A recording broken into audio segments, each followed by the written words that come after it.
বৃহস্পতিবার পবিত্র রাতে কেউ যদি এই দোয়াটি 100 বার পরে কোনো দিন পৃথিবীর কোনো মানুষের কাছে তার হাত পাততে হবে না। পৃথিবীর সব কিছু তার পায়ের নিচে আল্লাহ হাজির করে দিবেন। দারিদ্রতা থেকে মুক্তি দান করবেন, বিপদ আপদ থেকে মুক্তি দান করবেন, তার সম্মানকে সুউচ্চতা দান করবেন, অসুস্থতা থেকে দূরে রাখবেন। আল্লাহর অশেষ দয়া ও রহম তাকে দান করে দিবেন। সুবহানাল্লাহ। বৃহস্পতিবার রাত এটি গুরুত্বপূর্ণ রাত। এই রাত সপ্তাহে একদিন আসে।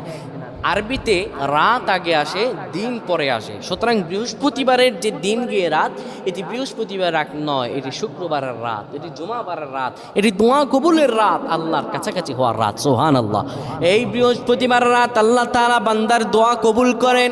কেউ যদি বৃহস্পতিবার রাতে ঈশা নামাজের পরে পবিত্র হয়ে ইয়া হাইয়ু ইয়া হাইয়ু ইয়া হাইয়ু ইয়া রফিয়ু ইয়া রফিয়ু ইয়া রফিয়ু এই দোয়াগুলো পড়তে পারে 100 বার, আল্লাহ রাব্বুল আলামিন তার